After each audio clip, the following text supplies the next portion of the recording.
What's up YouTube, it's Steve and I'm back with a new video, and in today's video I'm doing a review of this, the Garmin Vivoactive HR, so stay tuned.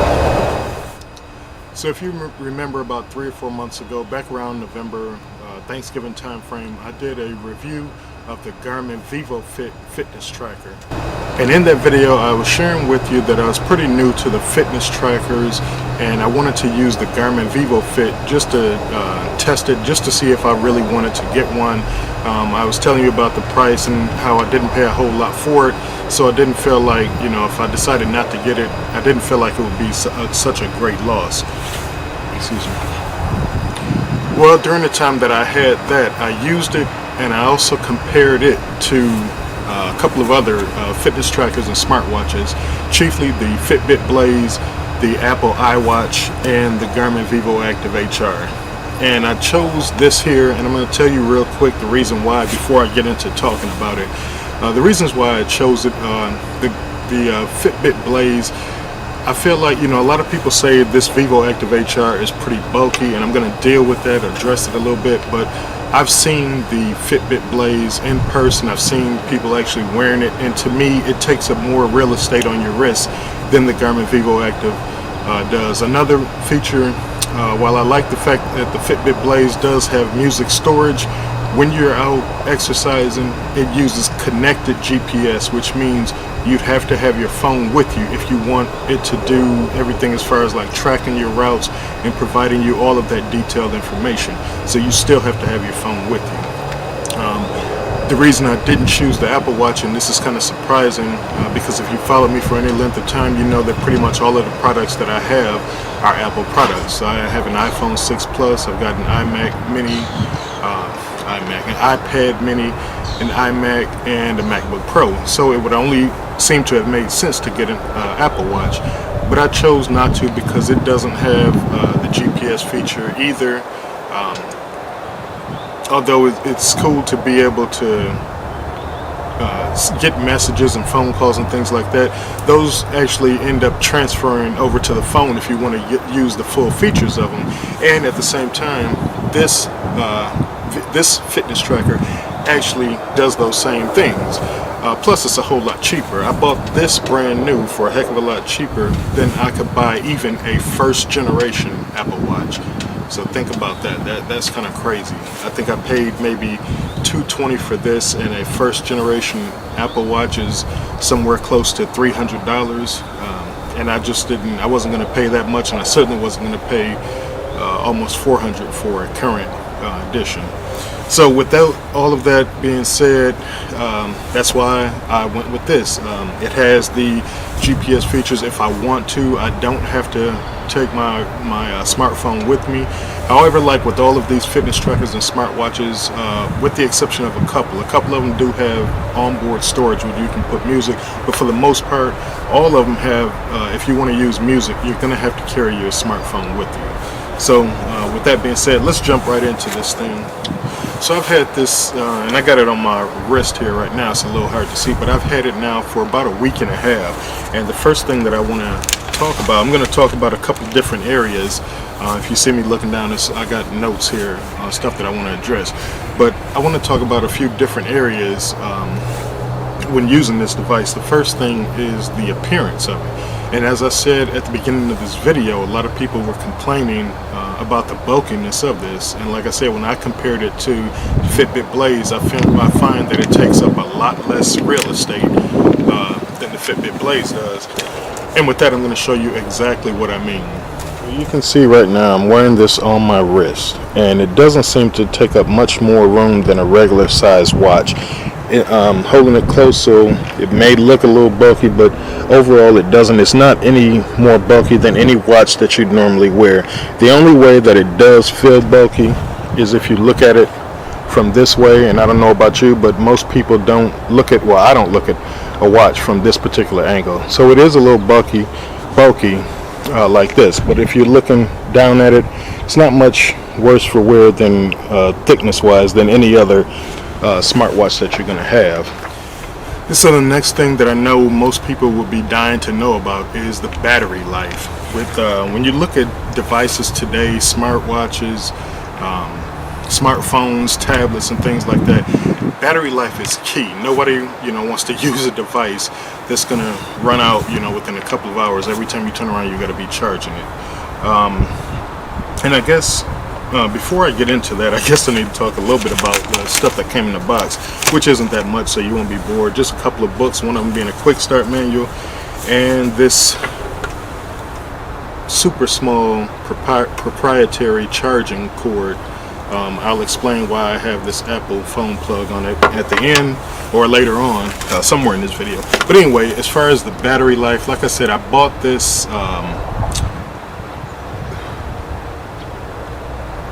about a week and a half ago.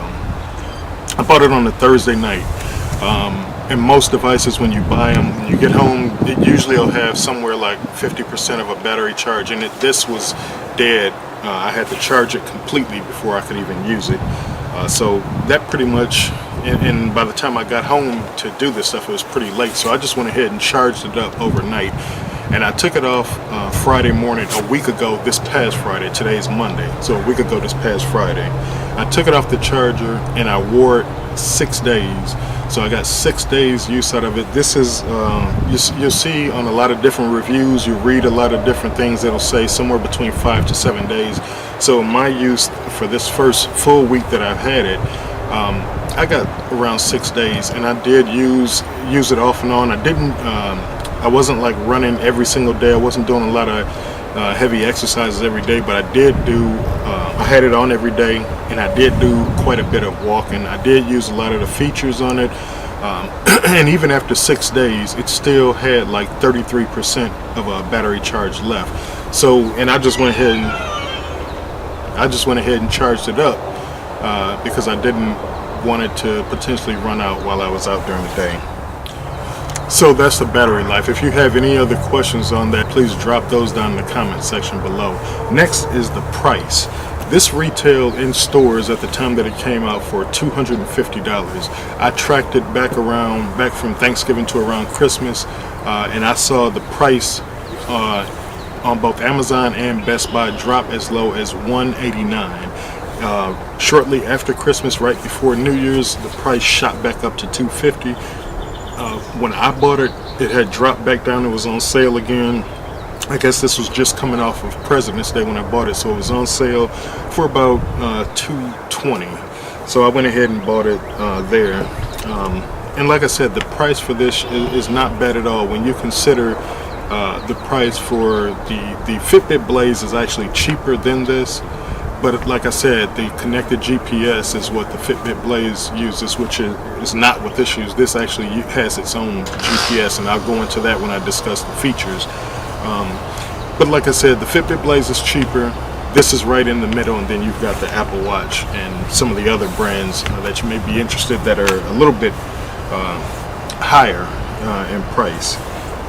So next, I want to talk about the notifications. This thing can get pretty much all of the notifications that your smartphone is able to receive. That's provided you've got them paired over Bluetooth. And just a few seconds ago, a notification came in on my phone, but it didn't show up on my watch. And the reason for that is that even though both of these are paired on Bluetooth, my phone, as you can see, the screen is off. And so if it's not actually in the Garmin Connect app and you turn it off, it kind of, I don't want to say disconnects, but in a sense it kind of disconnects until you open the phone back up and go in, and then it reconnects again. So that particular notification that came through on my smartphone did not come through here. And I guess that's one of the problems that I have with it, because for me, I feel like if it's connected, if both devices are paired on Bluetooth, then it shouldn't matter if this is on or off. The notification should come through. Another thing is I had a problem getting all of my notifications. I've been dealing with this from the time I got it up until yesterday. It says you can get your mail notifications, your calendar notifications, you can control the music on your phone through the music player app on here, which you can do. You can also get Facebook, Instagram, all of those types of things. Well, for me, the only thing I was getting was mail notifications. There's a couple instances where we had some emergency weather. I got notifications for that. I actually was able to answer my phone. The phone will ring on my watch and vibrate, and when I press answer, it opens up the phone app on my phone. So I was able to do that, but I wasn't getting anything as far as Facebook or Instagram. And so what I had to do was I went in just over the past week messing with different features of the notifications to where I finally got them tweaked just right last night. And so those notifications are coming in. With that being said, I also want to talk about some of the notifications as well as some of the other features that go along with the notifications. So right here you can see the screen, and one of the problems that I have as far as features that go along with notification is the screen timeout. So I'll show you how to do that really quick, but what you do is you go into settings here, system, and then you go into your backlight.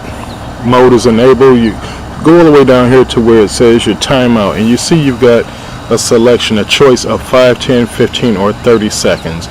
Now for me, I think I have it set for 15 seconds. We go back. Yeah, I've got it set right here for 15 seconds. The problem for me is that it doesn't seem to matter what you set this on.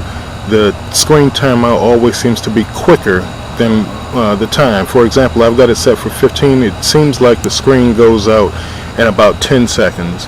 For 5, it seems like it's about 2 or 3 seconds, and I'm talking about you actually sitting there counting the time. I've actually done that a couple times, and I could have sworn, it actually did cut off a little quicker than it should have. Also, the brightness on this is pretty good. You can adjust the screen brightness. You can also go in and adjust the vibration on this. Now I've got the vibration right now set on low, and I feel like when you get a notification or something like that, I feel like the vibration is still pretty aggressive. You can feel it, and that's a good thing. For the most part it is. I'll say that. The only area in which I feel like it's been negative is that I've got an alarm set in the morning for when I get up, and the entire time that I've had this fitness tracker, I've only heard that alarm one time, and that was one time when I had the watch off. I've worn this pretty much every single night, tracking the sleep features on it, except for one night, and that one night, that next morning, I heard the alarm. Every other morning I have not heard the alarm, and like I said, it is a pretty aggressive vibration. Now as far as your notifications, what you can get, before I go into that, I do want to address with these two buttons here. Alright, you have two buttons that operate the watch. The first one, where my thumb is, this serves as your home button as well as your back button. And then this button on the right here serves as your menu button. So the first thing you want to do is, if you've got the gestures enabled on here, you can swipe up or down. So here, this takes you to a widget. It's like a calendar watch widget you can download. You've also got Minutecast here, and what it's doing is it's gathering the data before it populates. Just shows you like your precipitation and everything. Next, you've got your heart rate screen, and what this shows you is a 4-hour snapshot. So what it's got right here is the current heart rate, which is off because I've got it off my wrist, but over the last 4 hours the low has been 68 and the high has been 114 with a resting heart rate of 70. And then when you tap that, it goes into a feature that shows you your average over the last 7 days. Alright, and then if you tap the screen again, it takes you back to the heart rate screen. You swipe again, and this information here will show up only if Bluetooth is on. So this is your weather app, and again, like I said, this shows up only if you're paired to your phone, because it will connect and it will pair over Bluetooth, and then it'll use the GPS to go ahead and pull your information up, your current weather information. So you've got your weather with the high and low. Amazing. It's 35 degrees. It actually feels a heck of a lot colder, which is why I have this jacket on, this heavy jacket. But the high is supposed to be 62, which it'll be in a couple hours. Next, you've got your last sport, the last sport or activity that you've done. It's got your intensity, minutes, and what this is a feature that tracks your, like it says, your high intensity number of minutes over the course of a week, and it gives you, based on, I believe it's the Center for Disease Control or Health or something like that, they say that you should have 150 minutes of moderate activity or 75 minutes of vigorous. Mine is at 0 because it's just started today, so today is the first day. And that's the other thing, it keeps jumping back to the home screen. It jumps back really quick, so you have to keep, if you're doing anything in here, you have to stay pretty active with it. The next widget that's here, this is your music player. And this is something that's not automatically on the fitness tracker. You have to download this from the Garmin Connect store. No worries though, because it is free. Now I'll show you really quick how this works. I've got my smartphone here, and you've got your controls here. You've got rewind, fast forward, play, pause, volume up and down, and it will control all of those features on your phone. Okay, you can see right here it's controlling the volume. I don't know if you can see that on the phone or not.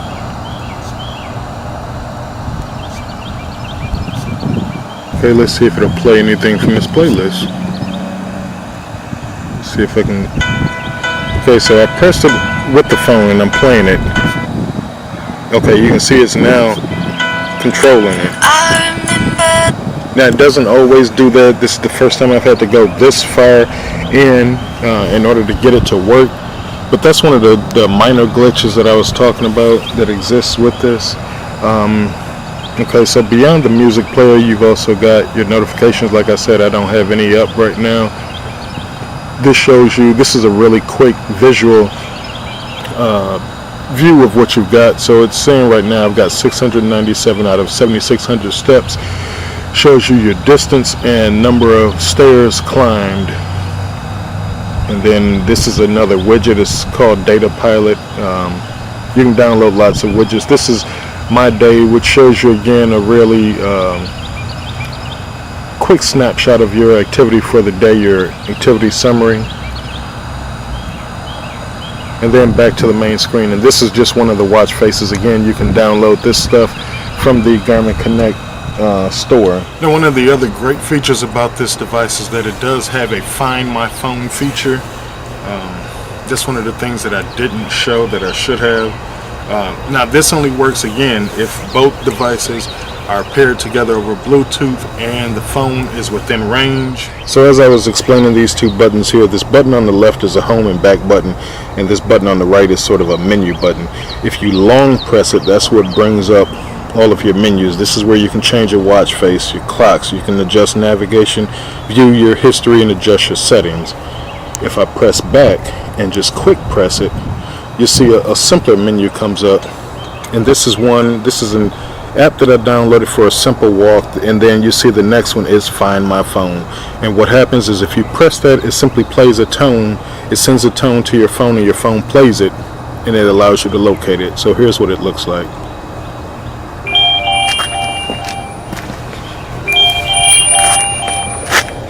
And you can see right here you get a message saying your phone was found by your Vivoactive HR. Remember, that only works if both devices are on Bluetooth and are within range of each other. Now, what is the effective range? I'm not sure. I'm sure if it's on like the same floor in the same house, shouldn't have too big of a problem, but I can't really say for certain because I've never, most of the time my phone is somewhere near me.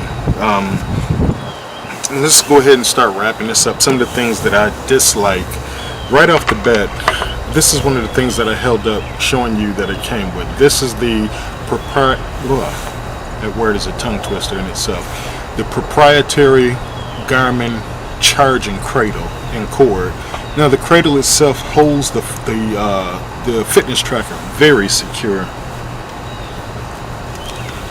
And what you've got in here are these little pins. I don't know if, okay, there we go. Those pins right there connect right here to the back of the watch, and so all you do is you set it in the cradle,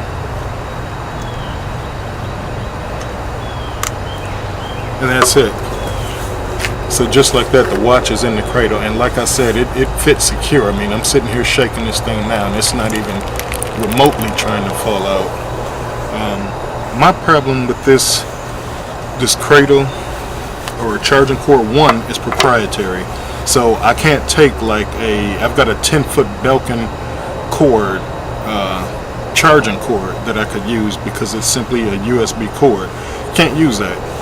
Why? Because this is proprietary, this little piece here. So the only way this works, well, there's two ways that it'll work.